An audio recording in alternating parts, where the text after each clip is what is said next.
The Mamluk period started in 1250 and finished with the Ottoman occupation of Levant and Hijaz in 1517. Historians usually distinguish three different periods. The first between the overthrow of the Ayyubid dynasty in 1250 until 1382. The second one is from 1382 until 1517. So these two periods are called Bahri and Burji, and the major criteria for that distinction is between Turkic and Circassian periods, which stress the ethnic origins of the majority of Mamluks. Usually, Kuman Kipchiks from Crimea, Circassian Abkhazian, and Oghuz Turks were slave warriors who took over from Ayyubid dynasty and created the empire in the Levant, Egypt, and parts of Arabian Peninsula. This time, I'm planning to talk more about cities in late Muslim periods or Mamluk rule, and the Muslim political and social institutions entered a phase in a millennia-long evolution of the Middle Eastern societies, which are ones of the oldest in the world, and it dates back to Mesopotamian city-states of the third millennium BC. Islamic urban societies were heirs to and variants upon a more ancient pattern of urban development. We should consider some of the central features of this development as a way of understanding the historical position of Muslim and Mamluk period urban communities, because these communities were very heterogeneous during 13th, 14th, and 15th centuries. However, the Middle Eastern cities have their origin in pre-urban agricultural village communities, which date to Mesopotamian and ancient Egyptian period. In these villages, the family was probably the most important nucleus of the society. Leadership was a function of fatherhood, and worship was conducted on behalf of tribes, while property was controlled and distributed within them, within the same tribal community. Some kinds of clientage, patronage relationships, such as attachment of strong arm man to a patriarch or a local plutocrat, of devotees to a temple or a cult, or of workshops run by metalworking specialists, were also undoubtedly important ways of organizing these small communities. So the village life was a significant part of the nucleus of early Middle Eastern society that later on evolved to city-states and larger empires. The cities of Mamluk sultanates that were the most prominent were Aleppo, Damascus, and of course Cairo, which was the capital of the empire. And of course, the most of information that we have come from these centers. Mamluk capital of Cairo, for instance, was particularly significant, and when it seemed that the situations of all the cities must be similar, information based on the study of Cairo has been used to answer important questions for which data on the Syrian cities are lacking. So we have more information from Cairo than from any other urban center of the Mamluk state. The sources for such study are many, which include chronicles, biographies, inscriptions, descriptions of towns, administrative manuals, reporters of different travelers, diplomatic correspondence, treaties, works of art, and of course archaeological and cultural or artistic remains. Interpreting these materials poses many problems because they don't analyze the society out of which they came in terms which directly answer present questions about historical reality of Mamluk state. The information they give us about economic, social, and political realities are normally laconic references, abbreviations, clues, but they need particular interpretation and reinterpretation.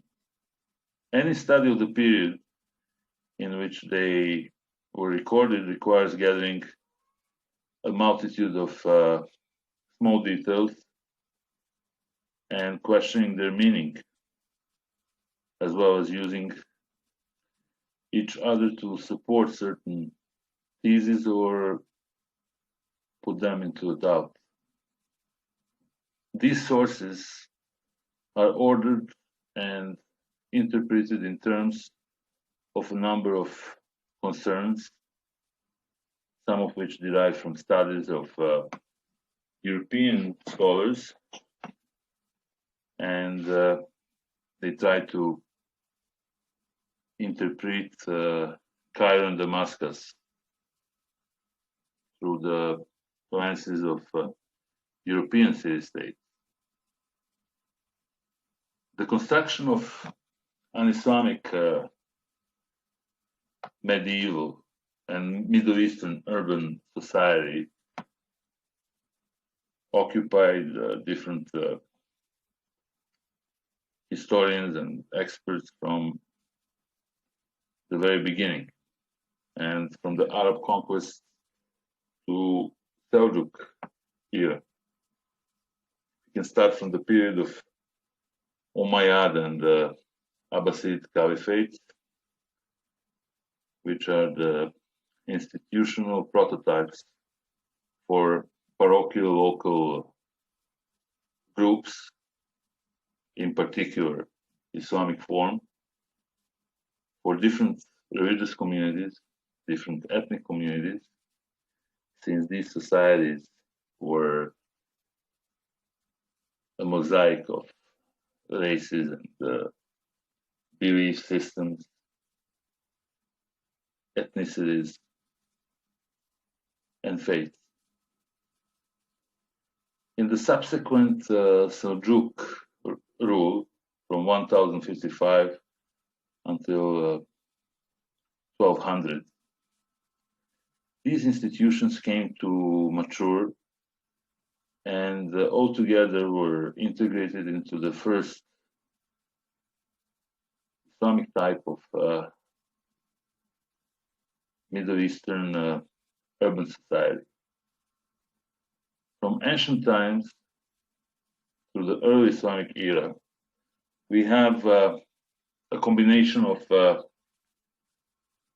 Greco-Roman influences with upcoming Islamic religion and customs. And we can see that clearly in Umayyad period that was characterized with the merger of these relatively similar concepts and artistic styles. From ancient times until Roman Byzantine period and early Islamic conquest, the communities in that region were the basic building block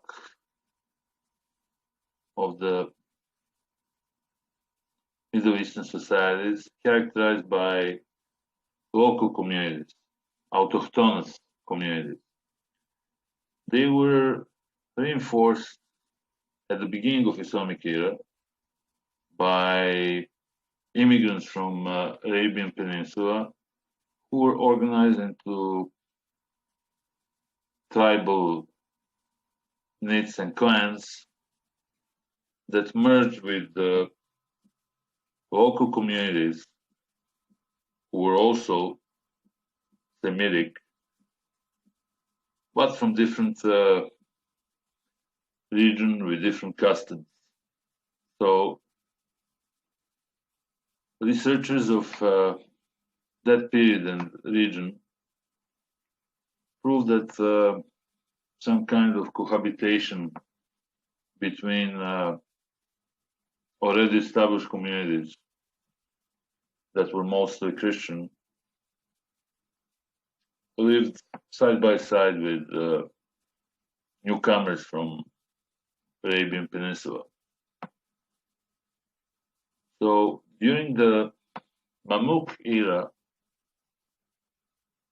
the tendency towards slave dominance in state administration is apparent, and in this era, slave military forces seized control of the state and excluded other tribal, ethnic, or local elites, and even their own children from full participation in the state mechanism. The Mamluks consolidated the tendency towards state sponsorship, patronage, and control over Sunni Islam and majority Arab population, while previous regimes like Seljuk and Ayyubid dynasty favored one or another major Sunni schools of Islam, and we're talking about 5 schools of law. But Mamluks were the first to endow all 4 schools of law, appointing qadis representing each of them and supporting even Sufi brotherhoods and so-called venerated shrines in Jordan, especially near Petra and in places like Karak. They are venerated shrines dedicated to prominent members of different tribes founding fathers of different clans, and the faithful would come and pray regularly at these shrines. However, in the later era, the Ottoman Empire would bring Mamluk presidents to their culmination in the Janissary system, and through bureaucratic organization of Sunni religious life. So Mamluk era in urban communities should be understood that it evolved out of earlier Islamic and medieval social and political institutions and representation of particular type of Islamic society. With close examination of that state and city life, we can reveal institution in its Islamic and urban context, which is different from the original Muslim Bedouin concept that came with first Islamic states of Umayyad, and later on it's the power or the centers of power shifted from Arabian Peninsula and Levant to Iraq and Baghdad, which became the capital of Abbasid state. Talking about Muslim cities, in the antique heritage of communal freedom and voluntary association for public good has been eliminated. Muslim cities were never regarded as communities but collection of isolated internal groups unable to cooperate in any endeavor as a whole, with notables capable of common action only on an exceptional and ad hoc basis, as cities governed by fixed administration and imposed by imperial regimes, and by the ascription through unchanging tradition, as well as certain essential tasks to different classes, subclasses, bodies, etc. Observers who had studied the development of towns within the Muslim empires or broad economic movements or presumed requirements of the Islamic religion within the urban settings had been discussed as if it were but a complex of religious and commercial facilities. However, this time we're going to talk more about groups of urban lumpen proletarians on the fringes of Cairo and Damascus and other big cities in Mamluk period. Mamluk influence on the cities of Egypt and Syria derived from the immense economic and political powers of governors and local emirs. The Exercise of these powers contributed to forming the relationships between the Mamluks and the rest of the urban populations. And to understand the import of these relationships for the political organization of the cities, it is essential to understand first the organization of the urban community life. Aleppo, Cairo, and Damascus were socially complex and large for pre-modern times. So visitors to Damascus in the late 14th and early 15th centuries commonly estimated that the population of the city was around 100,000. And at the same time, Cairo was much bigger city. More accurate statistics from Ottoman censuses taken in 16th century between 1520 and 1530 put the population of Damascus at around 57,000, while the population of Aleppo was 67,000 in 1520 and 57,000 a decade later.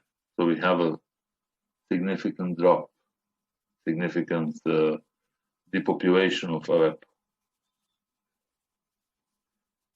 The walls divided these cities into two major sectors, within and outside the fortifications. At Damascus, there were major suburbs such as Al-Salihiyah, which is not far away from the major city or the city center, and large villages in surrounding fruit-growing oasis called Ghouta, which were considered a kind of proto-suburbs.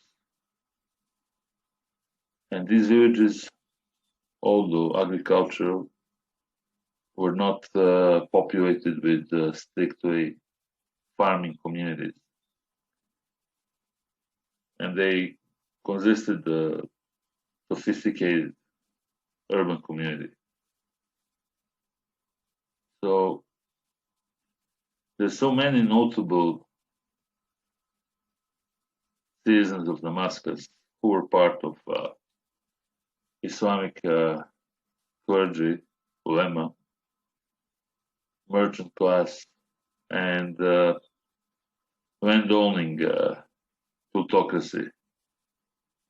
And they all resided in different parts of the city, within the wall and outside of the wall. So contemporary Muslim writers were aware of sophistication of the cities, and they saw that they were divided into four broad levels: the ruling elite, the notables, common people, and the lumpen proletarians. So the study of these classes, however, is very complicated by uncertainties of Arabic terminology, and Arabic terms often have multiple references or inconclusive connotations, while time itself, in over almost 300 years of Mamluk rule, caused the meaning of terms to vary. This central meaning can be ferreted out, and even the periphery is blurred, which makes things complicated to understand without the knowledge of a local and Muslim context. So the most important class was the ruling Muslim, or at that time Mamluk elite, and they were called Al-Hassa, which is opposed to Al-Amma. Amma refers to masses. The highest-ranking Mamluk emirs and officials were second in command after Sultan and his family. And the term distinguished this commanding elite from the broader masses of functionaries and soldiers who were subordinate to them, and they were subordinate to the state apparatus. And for instance, the term Hassa, however, was used more broadly in some contexts to mean not only a higher ranking emir, but other important officials, judges, clergymen, and people employed within the state administration, or let's say bureaucracy of that time. The second social level noted by Muslim writers was a stratum between Al-Hassa and Al-Amma called Al-Ayan. So that word means notables, and generally it is applied to prominent and respected leaders of different groups, different communities. Many of them were local religious leaders, scholars, teachers, judges, sheikhs, and random preachers who were all respected by their communities. Holders of the highest of offices in the state administration directly embodied the interests of the state. They protected the interests of the Mamluk Empire. So their status reflected the power, wealth of the state itself.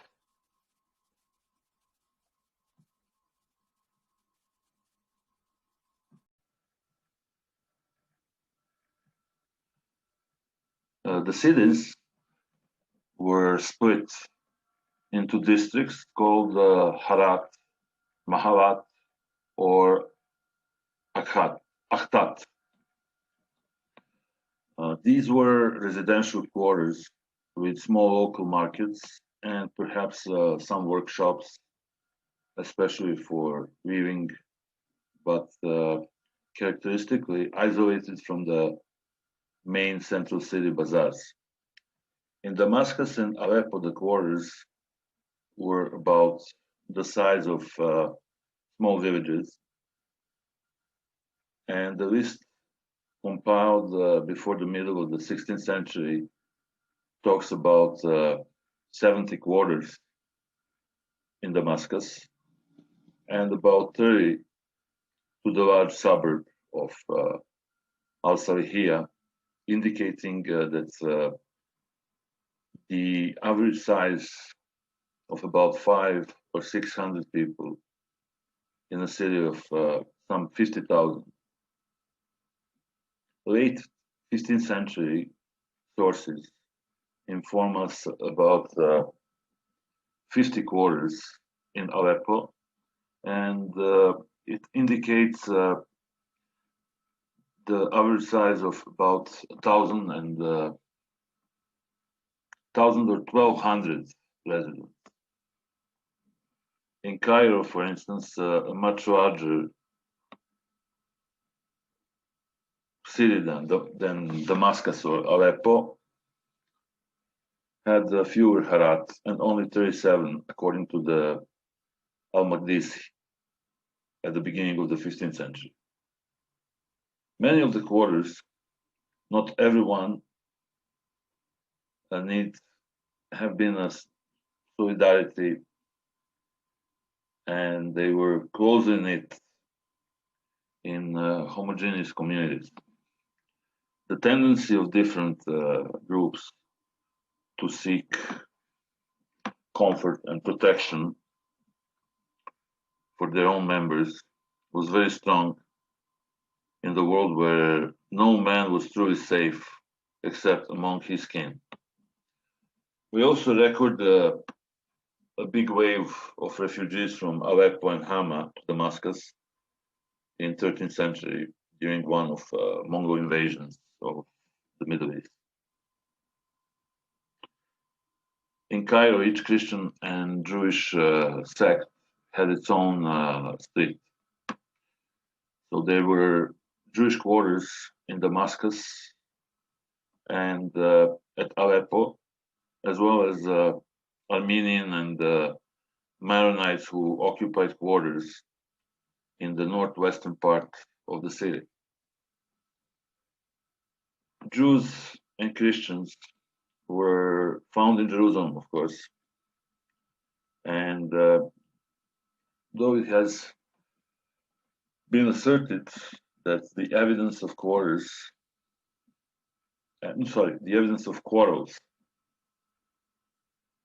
in neighboring synagogues and mosques or over the height of houses shows that the Jewish and Christian minorities were dispersed in the population, and it would be more correct to say that they lived in separate districts, but adjacent to Muslim states. We also have sources about some separation of persons by community, but no ghetto-like isolation of communities in the whole. Among the Muslims, different ethnic and racial groups lived separately. So Aleppo had quarters of Turkomans outside the walls, a Kurdish quarter, and a street for Persians. Many of the similar towns also had quarters of Kurds, Turks, Bedouins in process of sedentarization, or small communities of refugees who came from different parts of the region. Anti-Muslim, Arab Muslim population was dominant in the countryside. So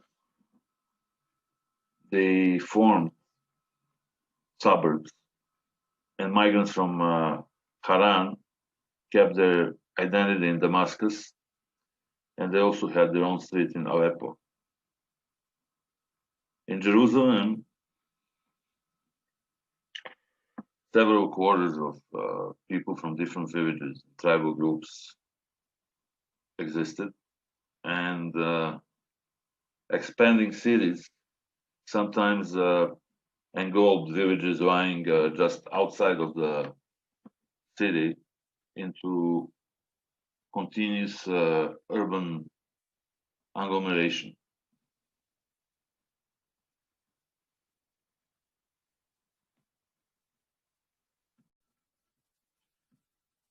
Villagers from certain areas would be unified in particular urban districts, and they would gather with their cousins, retain contacts with people at home, and they would recreate the old life within the walls of the city. Migrants from Haran kept their identity, as we said, in Damascus, and also different areas of the city were affiliated with sectarian religious affiliations. For example, in the quarter of Al-Sawihiyya in Damascus, residents were affiliated with the Hanbali law school, while most of the rest of the city was in Shafi school of Sunni Islam. No prior unity of race, origin, or family, but unity that originates from the leadership of the sheikhs and their eventual association of the whole quarter with the school created a strong focus of feeling There were also economic basis for the homogeneity of particular quarters, and some were named after a particular craft or market. A common occupation often gave these quarters their special character: mills, wine works, brick kilns, dye works, etc., drew workers into separate districts. They needed water and space, and the rest of the townsmen needed protection from noise, smells, etc. Whenever the central Mamluk rule was weak, certain districts and fierce hostilities between them would come to the fore. So in the Palestinian towns, quarrels between Kurds, Turkoman, or Arab Bedouins affected the security. And for example, at Hebron in 1473-74, parties of Kurds and people called Daria fought each other while tribesmen from the surrounding countryside poured to aid their brethren. Fighting in Jerusalem broke out in 1480 because the governor executed some of the Banu Zayd. So their allies from outside of the city attacked the town, raided the markets, and even mosques. At the end, they liberated some prisoners from their tribe, while a few years later in Ramla, in 1484, quarters of Turkomans and Bashkir fought each other. In Damascus, we had the similar situation when the city suffered from similar strife for same reasons. So quarters that were outside and whose population was in part of the rural background were the source of violent feuds. In the village of Ubaybat,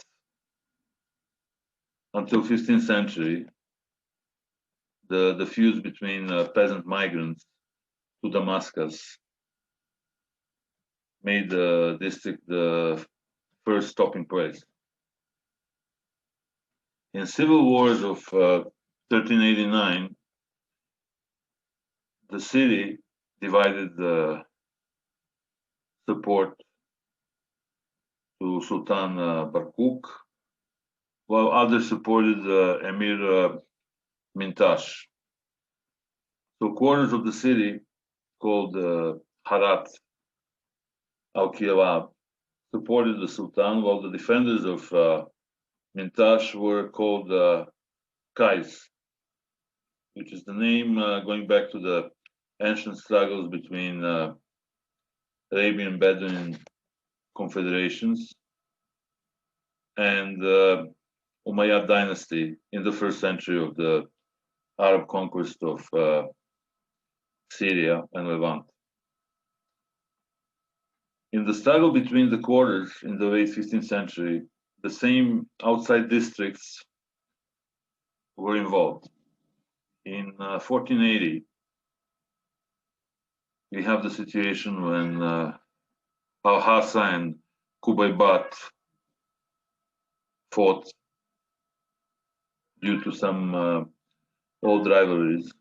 And in 1485, a roundhouse of battles took place in Damascus. To take revenge after a quarrel, the people of Shagur quarter attacked the Howmakers market and were driven off by Mamluks who invaded their home district while the populace blocked the street. cut bridges, and stone the troops. Later in the year, al-Shagur fought al-Maidan, and 3 years after that, the Zuar, which means young thugs of that district, attacked Zuar of al-Maspil quarter and were subsequently involved in battle between Hassa and Shagur. At this time, one important factor in the eruption of these deep-rooted enmity was the civil war among the Mamluks. In 1497-98, the city was polarized into factions favoring each of the fighting Mamluk parties. Al-Kubaybat's quarter supported the rebel Emir Akbirdi and was attacked, pillaged, and burned by his enemies. While similar fates happened to al-Salihiyya, which supported the government. On the north, Aleppo was also plagued by sporadic battles between two factions, which had a very long and intense but elusive history. We can talk about Aleppo in another podcast, and here we'll stop talking about the rivalries that existed in big cities of Mamluk Empire.